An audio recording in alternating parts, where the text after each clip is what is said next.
Ang mga latest, ang mga trending, ano na ba ang mga happenings? Usap-usapan. Usap-usapan. Siksik sa kwentuhang magaan at masiglang talakayan ng mga paksang siguradong inyong kawiwilihan. Bawat usapin, makabuluhan. Kaya people of all ages, kasali kayo sa Usap-usapan sa Radyo Pilipinas World Service.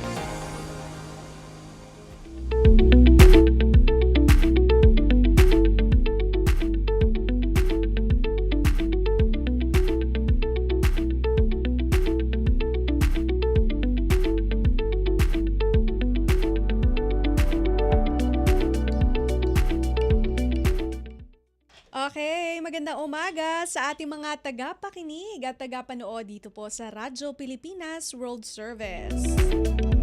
Narito na naman po ang ating palatunturang usap-usapan kung saan mapapakinggan niyo po ang mga naging usap-usapan ngayong linggo.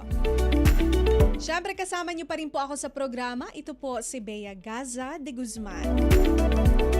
Napapakinggan at napapanood po tayo live sa Radyo Pilipinas World Service official Facebook page at YouTube account. At available na rin po kami sa online radio o audio streaming gamit ang Evox PBS Receiver app. Kung wala pa po kayo nito, pwede pong i-download ang Evox sa inyo pong mga Google Play Store kung kayo po ay Android user at sa App Store naman po kung kayo po ay mga iPhone user. At syempre, mas pinalawak at mas pinalakas na rin po ang nararating ng Radyo Pilipinas World Service sa pakikipag-ugnayan syempre ng ating mother agency, ang Presidential Communications Office sa United States Agency for Global Media o USAGM, mas kilala sa tawag na Voice of America.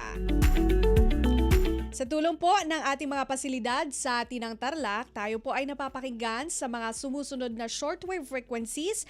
Ang English program po tuwing 10 a.m. hanggang 11:30 a.m. mapapakinggan sa 12.020 MHz, 15.640 MHz at 17.665 MHz. Iyon naman po mga Filipino programs natin mapapakinggan tuwing 1:30 a.m. hanggang 4:30 a.m. sa 9.370 MHz, 9.925 MHz at sa 12.120 MHz. Ayan, at syempre po, ngayong linggo ay meron tayong pag-uusapan na napaka-interesting dahil today, batiin ko muna ang ating mga kausap-usapan dyan ng Happy Valentine's Day. May kaugnayan po ang ating pag-uusapan ngayong araw dito po sa ipinagdiriwang natin.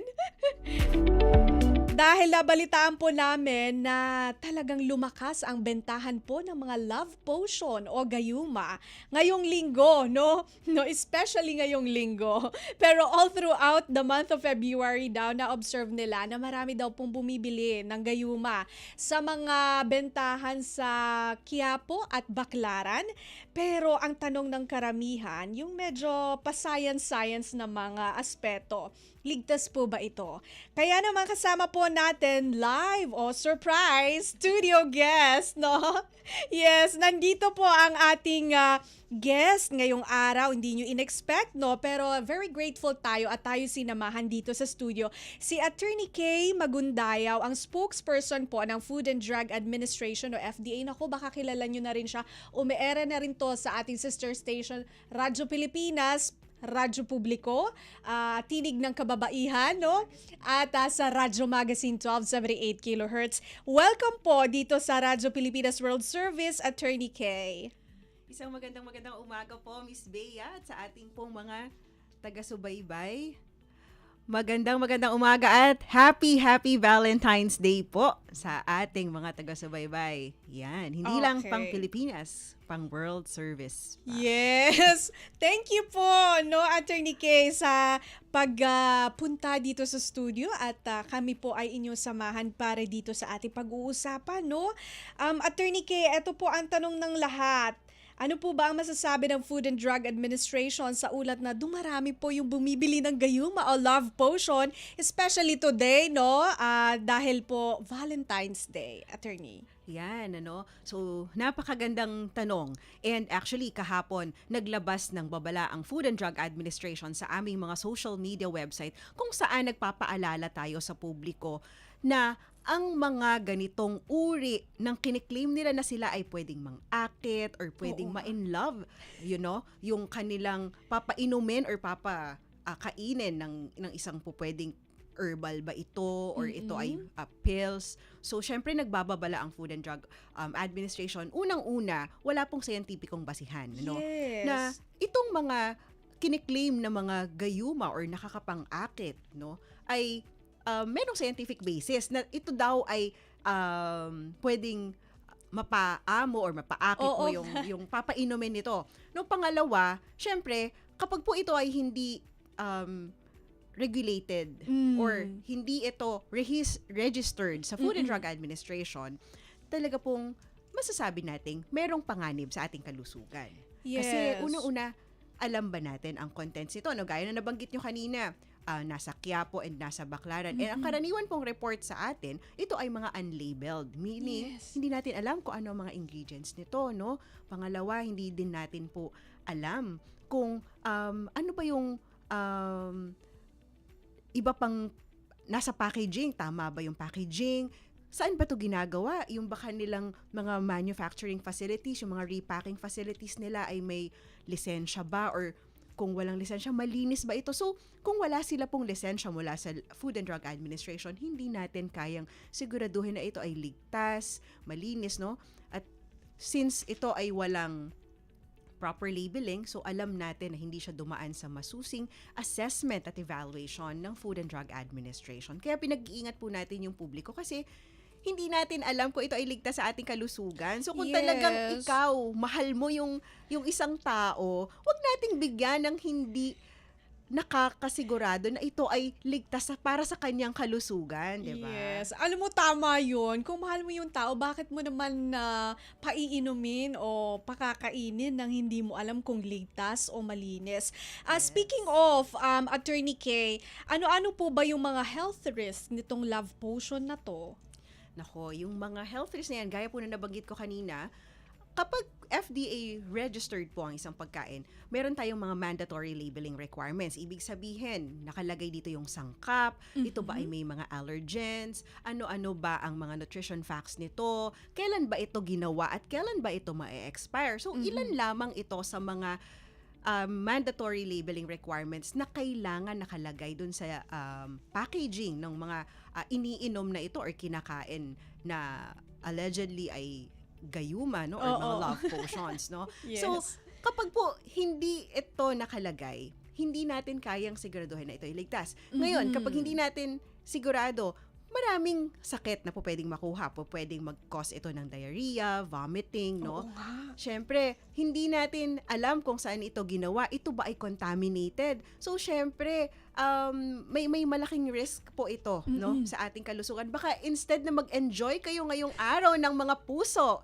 ay kayo ay magkasakit. Kaya po kami sa Food and Drug Oo nga. Administration ay nagbababala. Tama, no? Baka naman po may mga nakaplano na kayong pupuntahan sana pero dahil uminom ng love potion na yun, hindi natin alam kung ligtas nga at malinis, bigla kayong nagka-diarrhea at nagsusuka-suka, no? Sayang ang date. Ay, oo nga. Sinabi mo pa, Attorney Kay.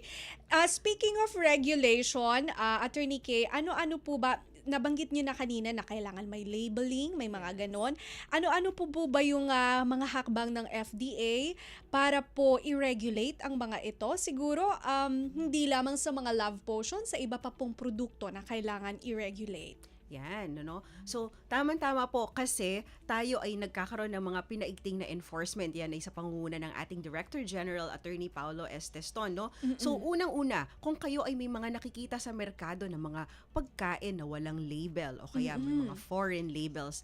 Kasi kapag foreign ang labels niyan, ano? So, syempre, hindi natin naiintindihan kasi kailangan English or Tagalog. Yes. So, syempre, Minsan may mga Chinese characters. yeah, so pag po hindi natin kaya intindihin, malamang sa malamang they are not regulated or sorry, they are not registered by the Food and Drug Administration kasi ang regulated natin ay yung mga pagkain, mga processed or pre-packed na pagkain. So yung anything that you drink, you Yes. you take, you eat, no? So yan po ay under sa mandato ng Food and Drug Administration.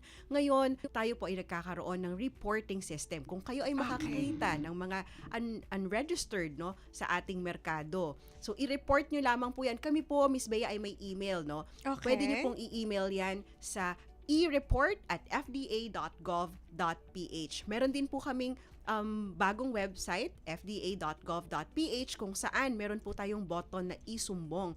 I-click lamang po ang isumbong. And then, po, Ayun. pwede nyo pong picturean yung mga produktong gusto ninyong i-report para naman po ma-actionan ng FDA yung itong mga reklamong ganito. Ayun, napakaganda, no? So, meron na silang isumbong. Mas madali na ngayon mag-report. Pwede na pala po Yes. sa email. Yung kanilang email, ereport@fda.gov.ph. Yan. Speaking of, nabalitaan din namin, Attorney Kay, na meron kayong tinatawag na Coordinated Verification Visit. So, maaari nyo po ba itong ipaliwanag kung ano ba ito? Ano po ba ito? Ang mga establishmento po bang pinupuntahan nyo? Paano po isinasagawa? Yun, last Friday nagkaroon kami ng coordinated visits, no. So ito po ay parang sabay-sabay naming ginagawa all throughout the Philippines. So sa katulong ng aming Field Regulatory Operations Office, ganun din po ang aming mga regional clusters, no. Okay. So mula North Luzon, we have South Luzon, we have the Visayas, and then we have the Mindanao East and Mindanao West clusters.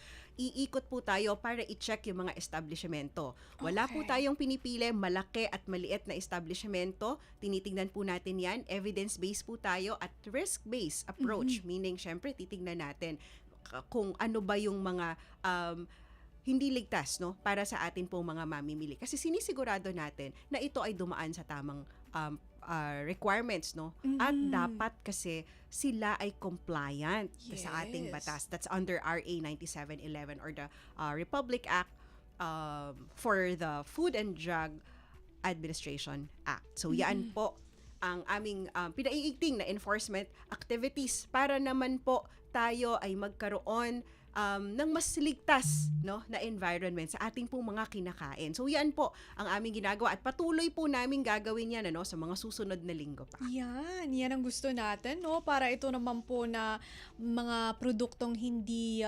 nakakapagbigay benepisyo sa mga konsumidor ay talaga namang makuha na.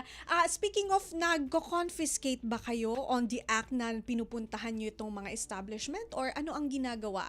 The Ma'am? FDA po has the power to seize and confiscate, no? Most especially po kapag kami ay nakapagpalabas na ng FDA advisory.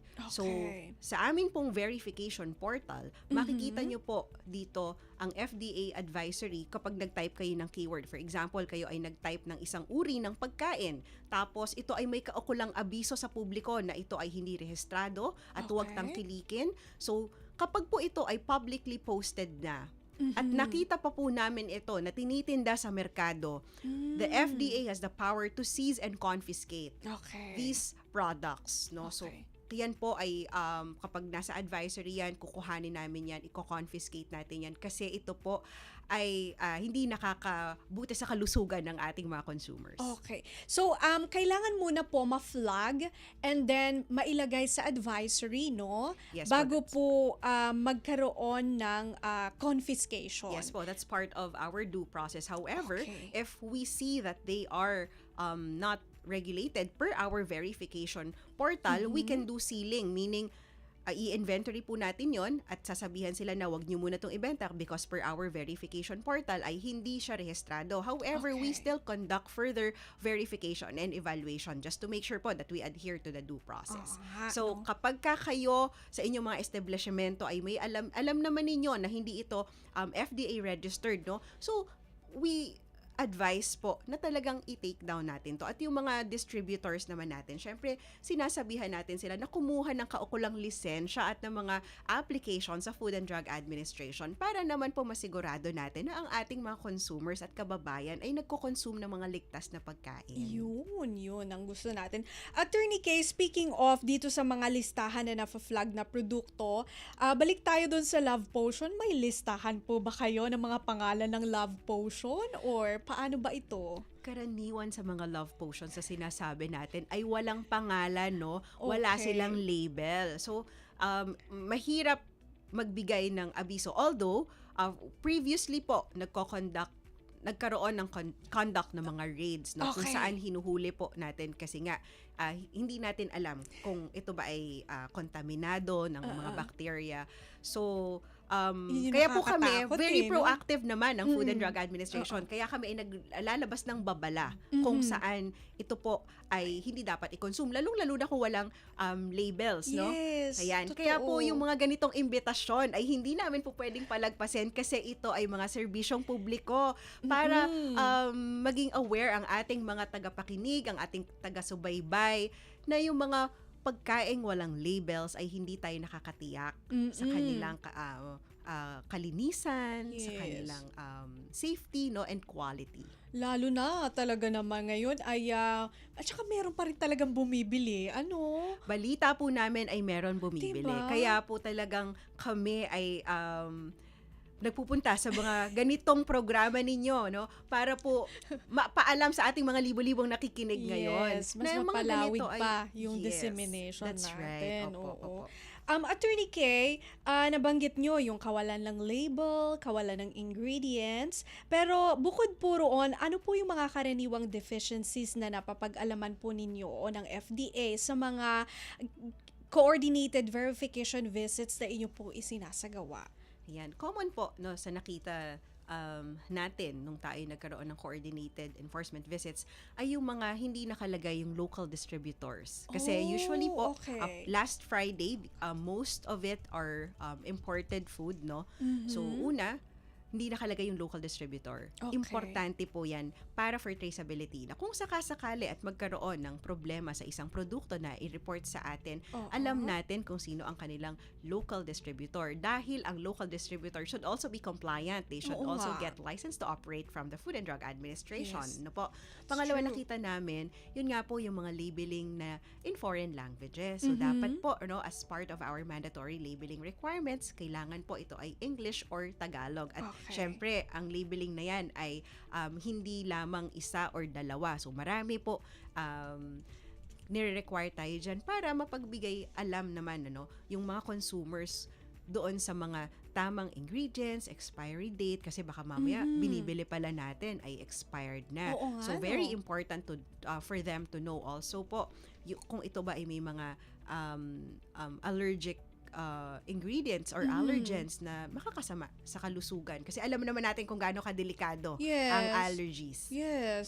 Nako, talagang yung mga may allergic nga sa peanuts, 'di ba? Ang bilis pala nun Yes. mag-swela Mabilis. yung katawan nila, Katawan. tapos nahirapan makahinga, That's no? right po. And it could lead to that. That's why Yes. it's very Yun yung important to read the nakakatakot. labels. Kasi po talagang nire-require natin yung masusing, sa masusing evaluation natin. Kasi hindi lamang yung mga ganitong klaseng problema iniiwasan natin. Siyempre may mga short-term sickness like the diarrhea, vomiting, and how much more po kung ang kumukonsumo ay mga Yes. babies and mga toddlers. Oo nga. So it's very, very important. We cannot afford to have them Mas delikado yun for- kasi di nila nasasabi kung ano yung something wrong sa kanila, 'di ba? Tama. Umiiyak lang ang mga Umiiyak lang bata. sila. It's so hard for parents po talaga to determine. Kaya syempre lagi nating sisiguraduhin na ating binibili sa merkado ay ligtas. Through our verification portal, Miss Bea. Ayan, yan yung pang isang gusto ko tanong sa inyo, Attorney Kay.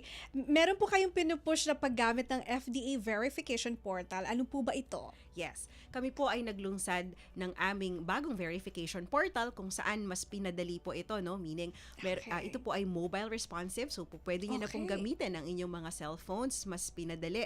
Ngayon, pwede nyo pong i-type ang isang keyword lamang, pwedeng brand ng gamot, brand ng pagkain, or generic name, no? Or pangalan ng establishments, like for example, drugstore, kung saan po ito ay may license to operate from the FDA. So, makikita nyo po dito kung sila ay rehistrado sa FDA. Malalaman nyo rin po dito kung sila ay may kaukulang advisory, no? Kung sila ba ay merong counterfeit or may mga peking counterparts. At ganun din po, no, kung ito naman na kung nakalagay ay no records found, yan po ay ibig sabihin yan sila ay hindi rehistrado sa FDA. Kaya po kailangan makita natin. Ayan, ang dami-dami pong bumibili online. Especially convenient for everyone, no? Online shopping. So, i-verify niyo pong mabuti kung yan ay ligtas through our FDA verification portal. Ay, totoo. Very helpful yan. Kung bibili ka na sa online, bago mo i-click yung order na talaga, check natin, mobile phone lang, pwede na. Napaka-helpful ng FDA verification portal. So, para ma-i-ensure na ito po ay safe, sige, gamitin na natin yan. Type lang ang brand, no? Attorney Yes Kay. po, even generic name po pwede. Pangalan po pwedeng, kunyari, juice. Ano ba yung hinahanap mong juice? Like for example, are you looking for pineapple juice, for example? So there. Kapag generic name naman, for example, you want to look ano ba yung mga paracetamol na aprobado. Kasi alam naman po natin na iba-iba po ang brands na yan. So para makasigurado po kayo, no? Pwede nyo po yung i-type sa aming verification portal. Mga establishment, no, kung sino-sino mga food distributors din po at manufacturers na may license to operate, makikita nyo din po dyan. Yan. Kasi po, pag mayroon silang license to operate, we can guarantee po na they pass the good manufacturing practices. Make sure na malinis ang kanilang mga pasilidad at ligtas para sa consumers kagaya natin, Miss Oo Bea. nga, that's true. Oo. Yan, gamitin nyo na yan. FDA verification portal. I think this is very useful talaga, no? Lalo na po doon sa mga bumibili sa online, no? Nakakatulong talaga ito. Meron po ba kayo, Attorney K, ng datos or do you have data or figure nung mga products po na karaniwan pong nako-confiscate ninyo kung meron man? Nako, marami po, no? Yes po, may datos po tayo. Pero yan po ay mula sa mga gamot, vaccines. Nako, meron meds din po pala ang tayong dito. pagkain, no? Okay. So, mga food supplement po, kasama din yan. Nagkaroon kami Oh. ng saturation drive kung saan nakakita kami ng mga slimming coffee, mga food supplement, meaning mga vitamins po na hindi natin alam kung ito ba ay peke. Ano? Kasi minsan, pwedeng totoo, pero misleading. Ibig sabihin, substandard ang kanilang nilalaman. Yes. So, kapag po ganito, syempre, kapag hindi rehistrado sa FDA, hindi natin kayang i-guarantee yung laman nito. So, yun po, sinisil and confiscate. Pero sa verification portal din po, makikita yung mga advisories na yan. Pero, mula po sa lahat ng nire-regulate natin, maging cosmetic products na Ayan, under FDA oo. po, nagsisil and confiscate din po tayo dyan kasi marami na din po talaga tayong nakukuhang reports at may mga enforcement activities po tayo kung saan tayo ay nagsiseize and confiscate nito. Marami-rami na po yan. Per last year po, for our unregistered from May to December, a total of 56 million pesos po ang Oh my aming God. Ang natala. dami. Opo, na confiscate. So siguro sa susunod na guesting ko pwede ko na kayong i-update for the Oo, pero 56 2026. million pesos Kaya na po worth ng mga unregulated products ang na-confiscate, no? Yes, kaya po pinag-iingat talaga natin ang publiko kasi marami pa rin po talagang hindi sumusunod sa regulasyon. Oh, yan isang babala, no? Ang mga karaniwan daw po na nako-confiscate yung mga unregulated medicines, vaccines, food supplements, mga vitamins, and cosmetics. Ito pa isa ko tanong, yung po ba mga kiniklaim nilang pampaputi, kasama po ba yan? Yes, kasama po yan. Kasi po, ang mga cosmetics, mga pinapahid natin sa ating mga balat, sa ating mga mukha. Alam ko ngayon, Yes. maraming conscious na dahil ngayon, ang skincare, Oo no? nga, may mga regimen pa sila, Yes, diba? no? So, since ito, so syempre, kailangan ito ay dumaan pa rin sa masusing evaluation ng Food and Drug Administration. Kaya po pinag-iingat natin kasi yung iba, may mga reports tayo at may mga na-confiscate na may mga matataas na lead content kung saan maaaring nga. makasunog ng ating mga balat. So, make sure lang po na ito ay registered ng FDA. No? Pwede po kayo ulit pumunta sa aming verification portal. And by the way, Miss Bea, ang aming verification portal ay verification.fda.gov.ph. So, i-type lamang po yan sa Ayun. mga search engine. Lalabas na po dyan ang aming portal. Okay, so yan, no, very helpful. At kasama na po dyan lahat na ito, no, Love Potion or Gayuma, meds, vax, food supplement, vitamins, saka mga cosmetics. Search nyo lang po dyan para naman po tayo ay informed, no? Ito yung gusto natin, magpalawig pa ng impormasyon, magpalaganap ng impormasyon para naman po ang pag-iingat ay talagang ating prioridad, lalo na sa mga usaping ganito. Bukod po dito, meron pa po ba kayong mga ibang announcement from the FDA na gusto or panawagan or ang inyo pong hingiin ko na lang ang inyong final message, Attorney Kay? Yes po. So, sa pangunguna po ng aming Director General, Attorney Paulo Esteston, kami po ay nagpapaalala muli sa publiko na kayo po ay maging mapanuri at maging mapagmatsyag sa mga produktong nasa merkado. No? Dapat po ito ay registered ng FDA. Kung kayo po ay may mga nakitang kahina-hinalang produkto o ganun din po ang mga establishments, paki-report lamang po, email at ereport@fda.gov.ph. Muli po, tayo po ay maging mapanuri, mapagmatsyag para po nakakasigurado tayo ng ating mga kinakain, pinapahid sa katawan. At ganoon din ang mga iniinom na gamot ay safe, quality, and effective. Muli po, maraming salamat, Miss Bea, at Happy Valentine's! Maraming salamat, napaka-informative, no, and very relevant for today's topic, ano. Yes. Maraming salamat, Attorney Kay, sa inyo pong oras. Naku, so uulitin, no, sana hindi lang ito ang inyong una at huling studio guesting dito sa aming although alam ko nakikita ko na kayo dyan sa namin, sister stations, Yes. yan. So maraming salamat po kay Attorney Kay sa kanyang pagbisita sa atin at syempre dito po sa ating mga impormasyon patungkol po sa mga hindi ligtas na kailangan nating isa-isip, no? Wag lang tayo basta-basta bumibili, no? So thank you po and mabuhay kayo, Attorney Kay. Maraming salamat, Miss Bea. Yes. Magbabalik po ang programang Usap-Usapan makalipas po ang ilang mga paalala.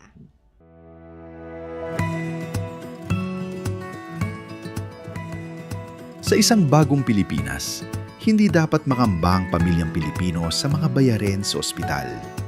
Kaya naman sa Zero Billing Policy, libre ang inyong paggamot sa lahat ng mga Department of Health hospitals. Mapa-inpatient, outpatient, o emergency services.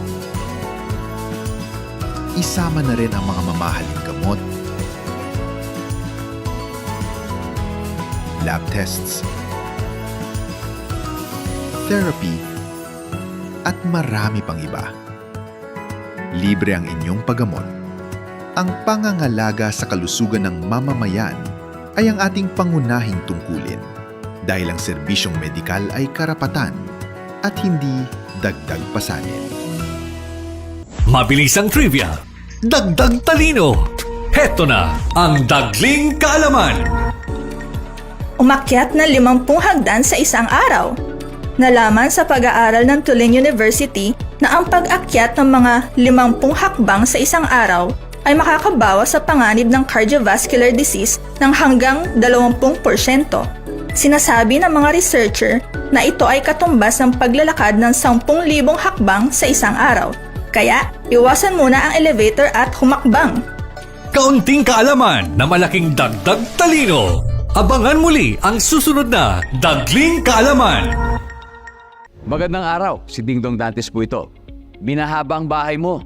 May simple checklist ako para sa'yo. Una, check your outlets. Tignan kung walang cable na basa o nakababad sa baha bago buksan ang main switch. Pangalawa, check your surroundings. I-check kung may mga naipong tubig sa mga paso o gulong o iba pang maaaring bahaya ng lamok para maiwasan naman ang pagkalat ng dengue. And last, but definitely not the least, i-check ang sarili at ang pamilya. Kumonsulta sa health center o sa inyong doktor kung may nararamdamang sakit. Check, check, check! Ingat always, mga kababayan. #panatag ang may alam. Maging panatag Pilipinas. Anong latest? Usap-usapan. Usap-usapan. Dito sa Radyo Pilipinas World Service.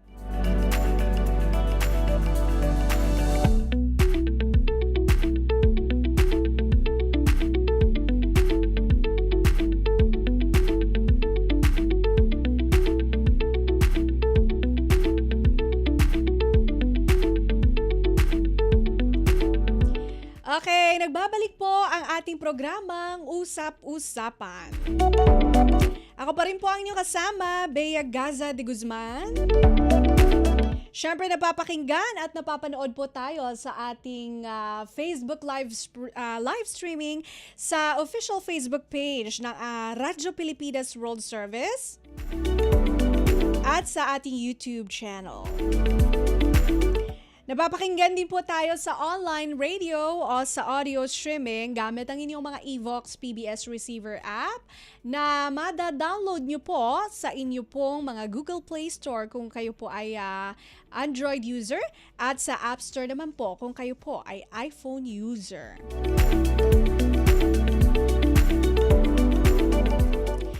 At syempre, napapakinggan na rin tayo sa ibayong dagat ng ating mga overseas Filipino workers at seafarers sa pamamagitan po ng ating shortwave radio sa pakikipagtulungan ng Presidential Broadcast Service sa United States Agency for Global Media o USAGM, mas kilala sa tawag na Voice of America.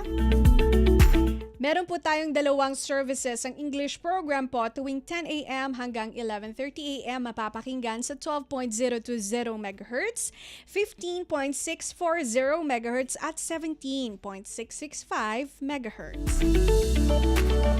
Ang ating naman pong Filipino program tuwing 1:30 a.m. hanggang 4:30 a.m. mapapakinggan naman sa 9.370 MHz, 9.925 MHz at 12.120 MHz.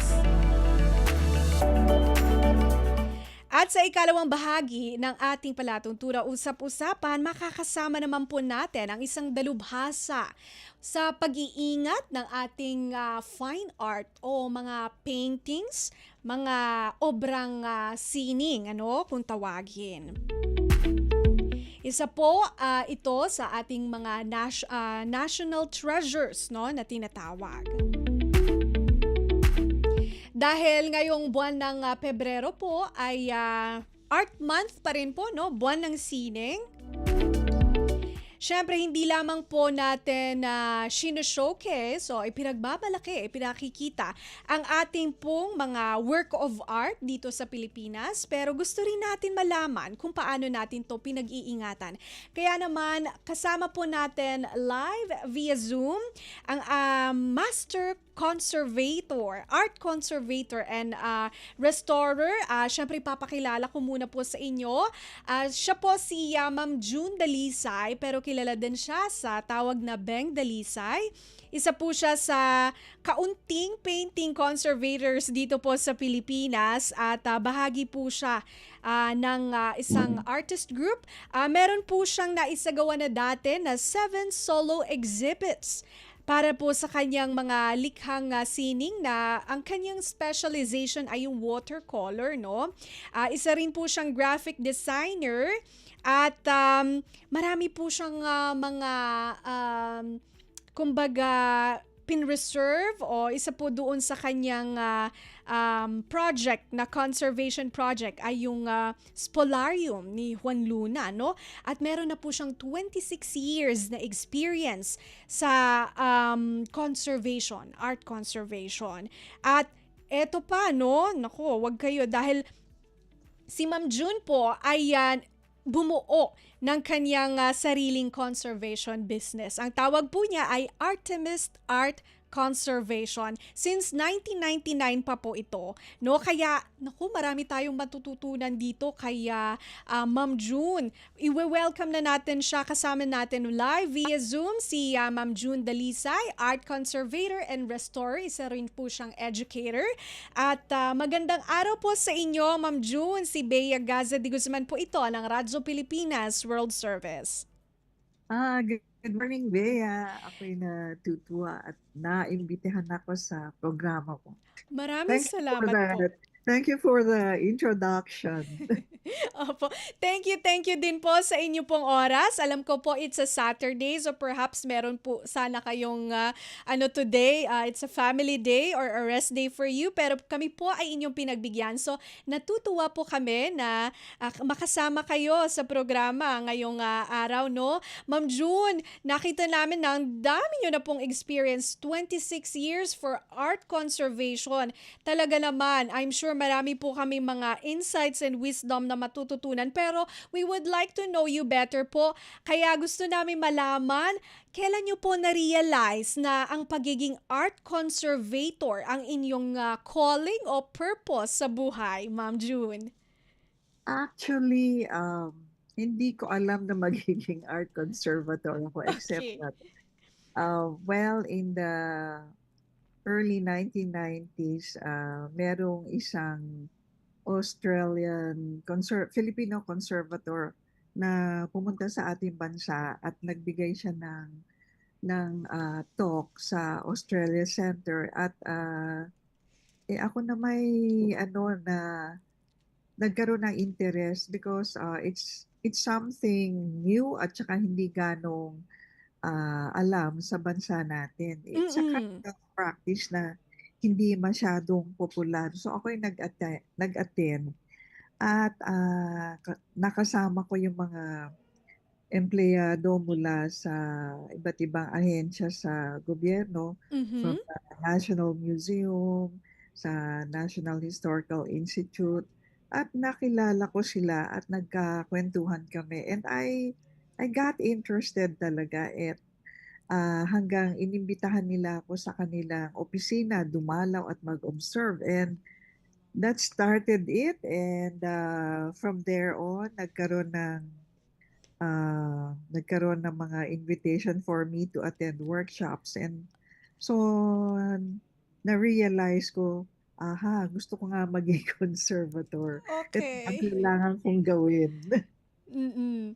Okay. So, parang ano pala ito, parang accidental self-discovery, no? Parang Oo. na-realize nyo na lang siya nung actually ginagawa nyo na pala siya. Nag-attend po kayo sa mga talks about art conservation, no? Yeah, Napaka-interesting. Bea, gusto ko lang magpinta at saka to do graphic design. Yun lang, simple lang yung aking gusto sa buhay, to be a painter. But eto nga, dumating to sa buhay and now this is my livelihood and advokasya. Mhm.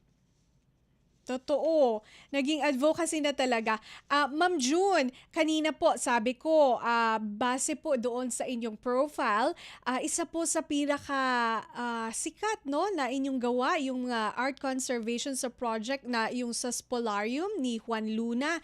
Ang tanong po namin sa inyo ngayon, ano po yung pakiramdam na sa inyo po ipinagkakatiwala itong mga ganito po na masasabi nating masterpieces ng bansang Pilipinas?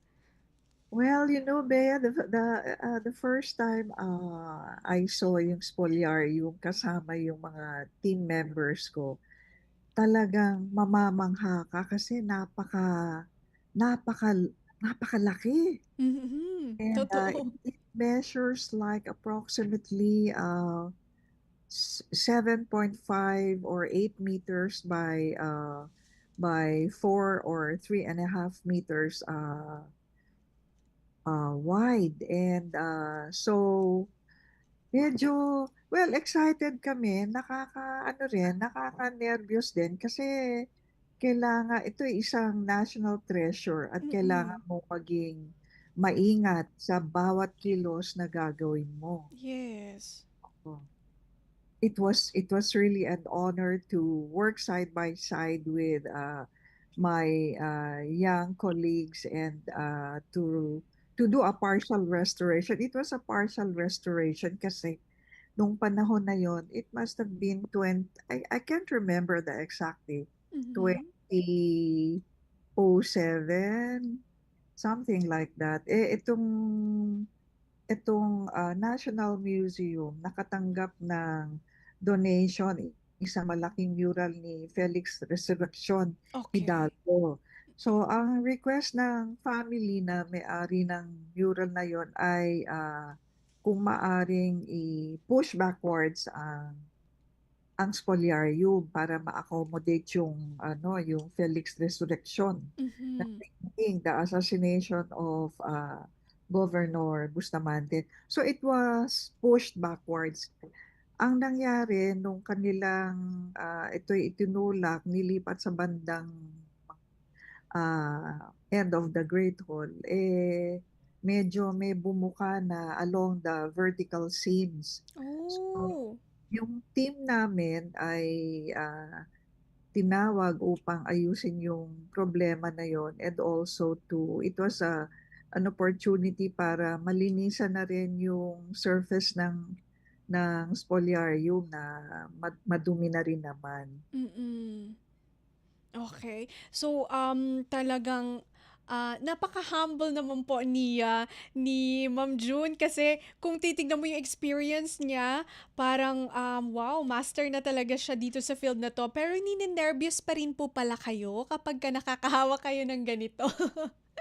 At this point in my practice, it's hindi na nervyos yung aking nararamdaman. Pero totoo yan, nung mga early years ko, pagka may dumarating sa studio ko na mga Amor Solo, mga Juan Yes. Luna, medyo kinakabahan ako, no? Kasi first time eh. And Opo. of course, whenever I work with a team.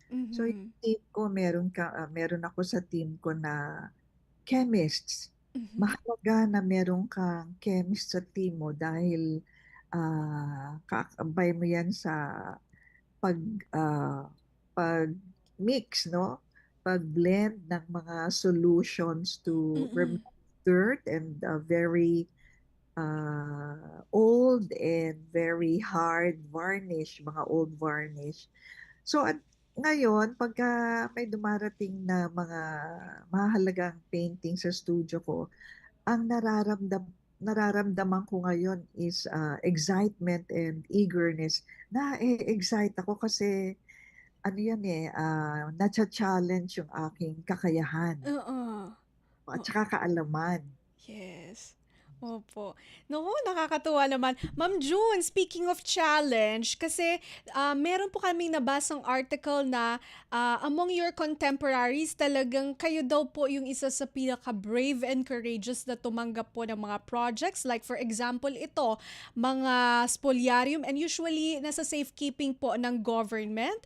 So ano po yung challenge sa pagtanggap ng government contract sa art restoration?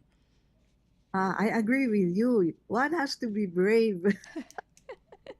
Opo. Pagka tumatanggap ka ng mga projects from government, talagang kinakailangan matibay ang loob mo at saka matikas ka at maabilidad and you have to be patient. Kasi Mhm. ang mga requirements sa gobyerno, nagkaroon na ng bagong batas. Ang tawag doon ay train law. At Okay. talagang parang isa siyang mahabang trend, Bea. Napaka, napakakapal na mga dokumento ang kailangan mong i-submit para Hmm. mapag-aralan ng kakayahan mo na humawak ng proyekto. And I remember one interesting project was, nung COVID, bago Mhm. mag-COVID, Mhm. eh, inimbitahan ako na i-restore ang koleksyon ng Intramuros Administration. Okay. Marami kami nag-apply to restore different items kasi merong mga items na tulad ng furniture, Mm. mga gamit na yari sa bakal, Okay. merong mga sculptures. Yung sa akin, ang in-applyan ko, painting on Mhm. canvas. So marami kaming pumunta roon at we tried to submit yung mga requirements na hiningi sa amin. Alam mo, natapos, I think we started October. Opo. Ang deadline namin was December. Alam mo, Nakabit ng deadline? walang nakasubmit kasi ubod ng haba talaga at napakahirap ng requirements. And what was very sad during that time, hindi natuloy yung proyekto at Hmm. yung pera bumalik sa national government. Oo And nga. it is so sad dahil excited pa naman yung mga empleyado ng Intramuros Administration dahil it was a chance and opportunity para magkasama kami at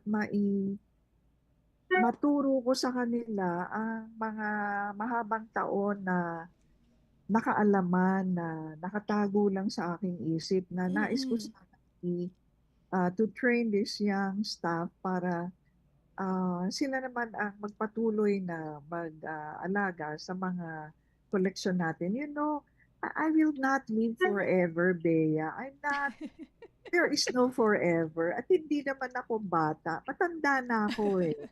And ang aking advokasya ay ituro kung ano man yung aking nalalaman. It's not, my skill is not something that should be kept from others. It should be shared, especially kung may mga batang interesado talaga. Napaka-generous naman po ni Ma'am June sa kanyang mga kaalaman. Speaking of, Ma'am June, kumusta po ang larangan ng art conservation sa bansa? Namamayagpag po ba ito? O marami po bang mga nagpapakita ng interes? Yung sabi nyo, excited kayo to share, pero may mga kabataan po bang willing or interested sa art conservation?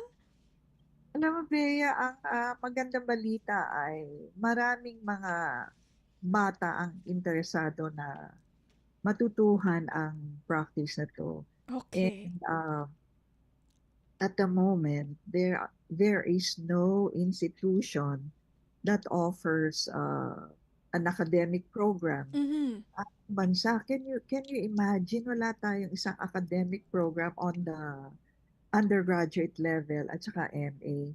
So Okay. ako ngayon ay nagtuturo ng art conservation. And I'm the only teacher right now in the University of the Philippines, and actually the first one to Mhm. handle this elective course. Ano lang to, elective course, hindi pa to hindi pa to Program. program pa, hindi pa Mm. siya program. So yung mga kasamahan ko sa kolehiyo, pinagtsatsagaan naming buuin ng isang academic program na Mhm. nais namin isubmit sa UP. Mhm. Sa ngayon ay mapag-aralan nila at kung ito man ay maaprubahan, ito'y mahanapan. Ito yung pinakamahirap mahanapan ng pondo. Kasi Pondo. when you establish a program, kailangan magkaroon ka rin ng building. Mm. Kailangan mo mag-raise ng funds for a building, and napakahirap maghanap ng pera ngayon, and so we're still working on it, and this is my advocacy to live as long as I can. to live to live as long as I can, so until I see the Art Conservation Center building rise. Mm. My dream. And so I'm also helping look for funds. And Mhm. well, I pray that some good people will be right now listening to you. Yes. At Sana, no? Sige oo, po, ipanawagan na natin yan, Ma'am June. panawagan na yan. This is the state of the art conservation in the Philippines. Right now, maraming mga young people ang interesado. Mhm. Wala tayong academic program in any university in the Philippines. Mhm. If UP is able to establish an academic program, it will be the first in the Philippines and in Southeast Asia, if kung yan ay maitatag. Pang-apat, there are mga small workshops being given here and there by, well, folks who are trying to uh, to call themselves conservators.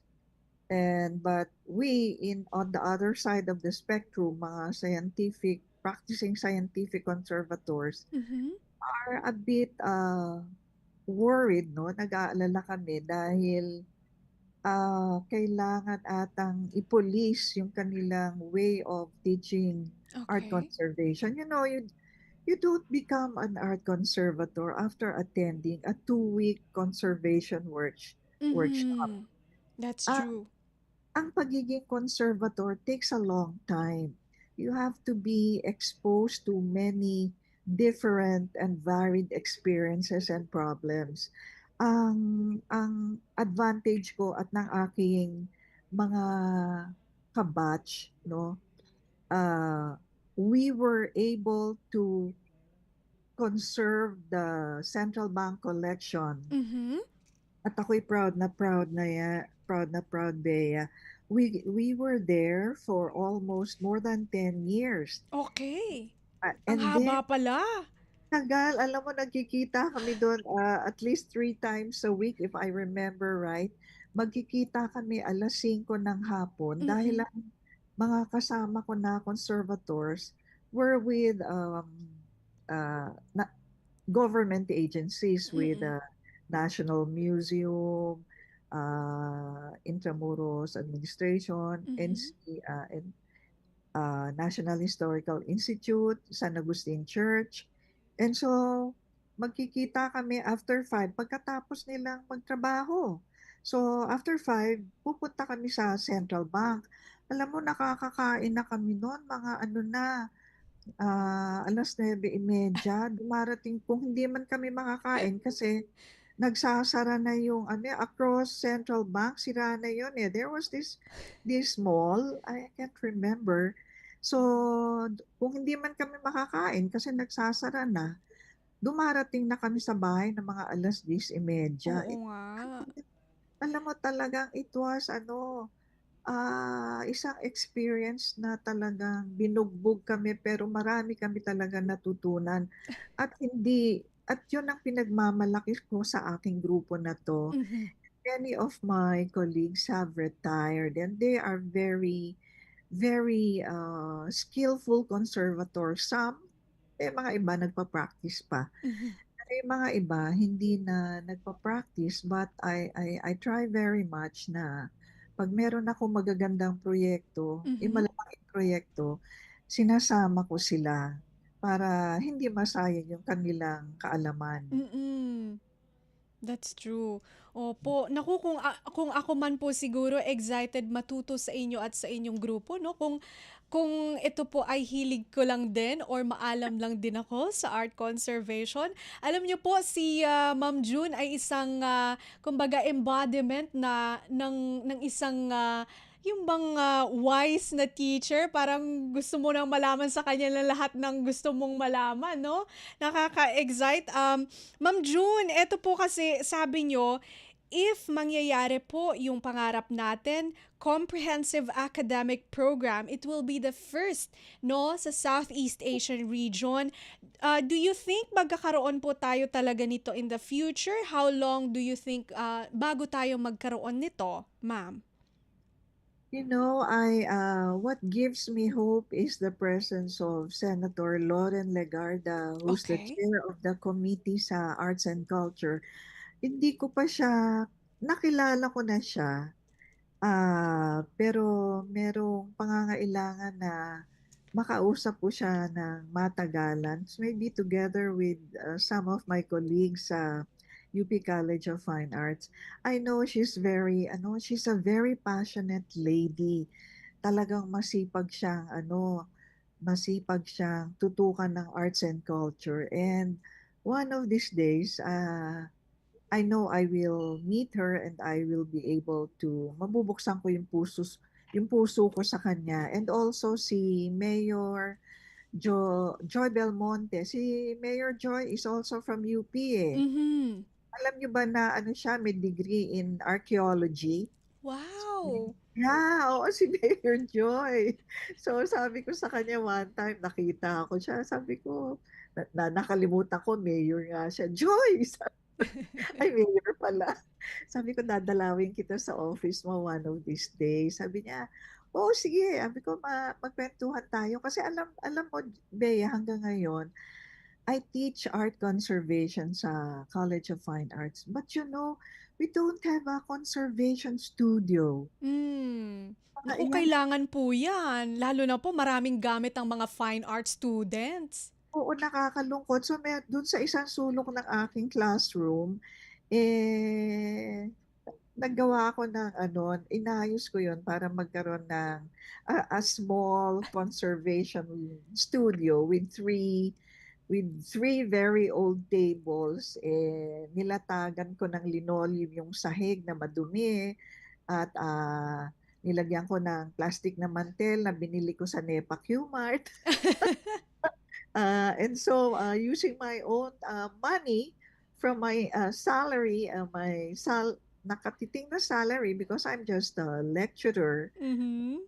And I think, so I want to invite Mayor Joy so that she can see this very small room that we might be able to improve, and hopefully I want her to, I will invite her to maybe allow the use of the name of her mom para sa unang conservation studio and laboratory sa kolehiyo ko. Naku, pwede 'no? Kaya, Betty so, Go Belmonte. oo, haharanahan ko siya para pumayag siya. Hindi pa niya to alam, ngayon ko lang sinasabi. Ikaw pa lang nakakaalam nito. Naku, On ma'am, Instagram. meron po akong ano, ng staff ni Mayor Joy. Baka pwede ko po i-send itong interview right after. Sabihin ko po, si Ma'am June Dalisay, meron pong gustong ano sa inyo, mag-meeting kayo tungkol sa art conservation. Oh, yeah. But I think Mayor Joy will be very open to this project. Oo. Mm. Lalo na meron siyang background. Hindi ko alam yon na meron din po siyang archaeology background. You would think na political science or governance yung kanyang ano, no? Meron pala din siyang archaeology background. Oh, nakasama ko yan sa isang archaeological dig sa sa Taal, Batangas. She was still about to graduate from UP. Mm-mm. Oo. Okay. All right. Mm-mm. Cute niya. Sige, anuhin ko, sabihin natin no, kay ano, dahil feeling ko rin no, magiging excited din no. At saka ako rin po, pangarap ko rin po ito para sa inyo. Comprehensive academic program, no? Would be the first in Southeast Asia if ever mangyari siya. At ma-provide po itong ating mga facilities at yung pangangailangan po. Studio pa lang pala, wala tayo. So, kailangan din po iyon. Naku, sana po itong mga ito ay mangyari. Ma'am June, eto pa, meron pa akong gustong itanong sa inyo. Right now, ano po yung mga projects na inyong pinagkakabalahan? Tsaka, sabi niyo po kanina, meron po kayong mga watercolors na pino-project. So, ano po ba ang ating ilo-look forward sa inyo pong mga ginagawa ngayon? Ako, Bea, I have a long line of clients waiting for sa aking serbisyo. Lahat sila, ang kanilang papaayos ay mga paintings by Amor Solo. Mhm. O merong isang nag-request na para ayusin yung portrait ng lola ni Senator Chis Escudero nasa Villa Escudero, malayo. Oh, okay. Yan kailangan dalhin dito sa studio ko. I cannot go to Quezon just to be there para ayusin yan. Tapos ang isa pang request, yung si Mrs. Munoz of Munoz Market, another Amor Solo. Mhm. There's another kahapon I visited a couple at tiningnan ko yung dalawa din nilang Amor Solo, panay Amor Solo. But what excites me ngayon, Bea, is meron akong pending, ito para marinig na. Sige Ni po, go Senator- ahead. Ni Speaker Soto, meron akong pending na papeles sa Senate, and ako'y hindi pa nasasign yung papeles ko para makapag-umpisa na ako as consultant for the Senate Gallery and Museum. Okay, wow. Napapanahon na ayusin yung museum at alagaan ng mga paintings doon. But I assessed the collection last year pa, parang October, and Mm-mm. it's Feb na.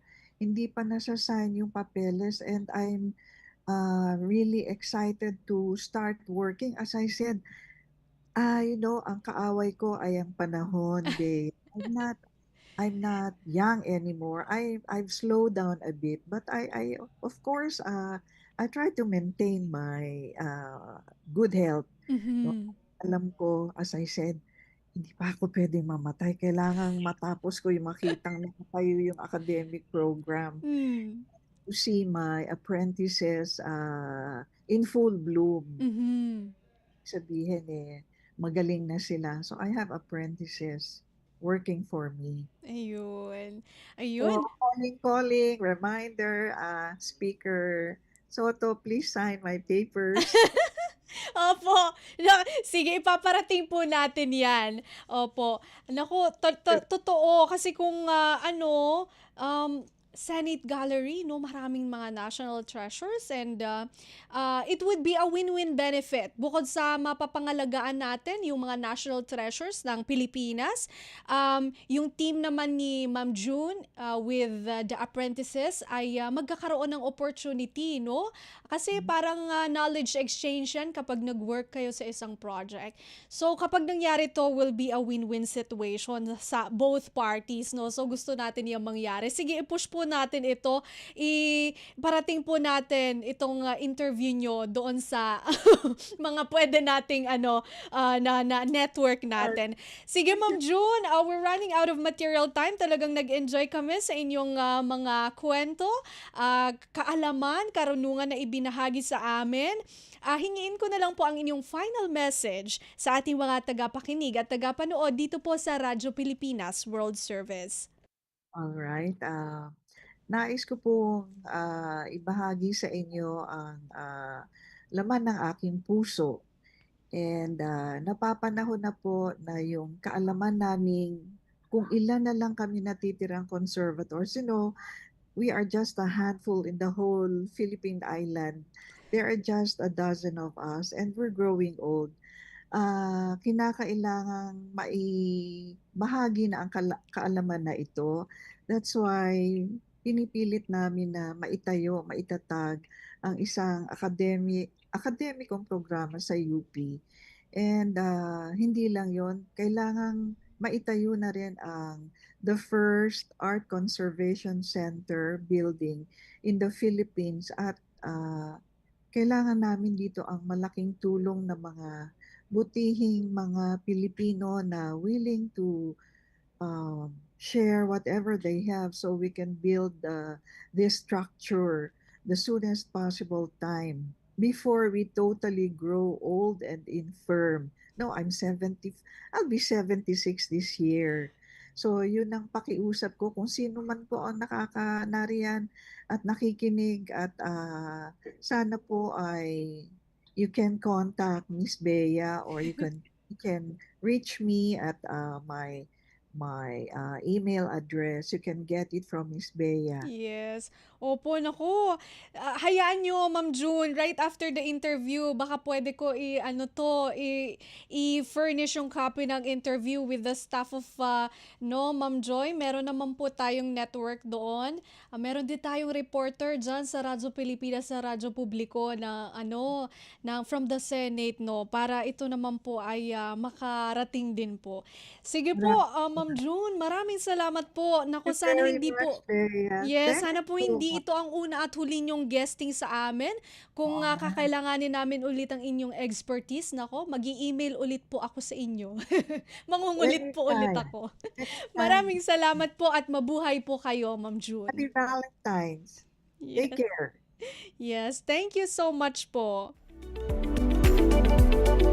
Yan po si Ma'am June Dalisay, isa pong Master Art Conservator and Restorer at siya rin po ay educator, no? Ang dami po natin natutunan sa kanya at naway magkatotoo po itong pangarap natin na comprehensive academic program para po sa art conservation dito po sa ating bansa, no? Magiging kauna-unahan sa Southeast Asia kung sakali. At magpapasalamat na tayo kina Sir Milo sa Master Control, kay Hiro Lucero, at sa ating po mga co-producers sa Jerome Toledo and Erwin Peñano. Muli ito po si Bea Gaza de Guzman. Maraming salamat at hanggang sa susunod na programa. Anong latest? Usap-usapan. Usap-usapan. Dito sa Radyo Pilipinas World Service.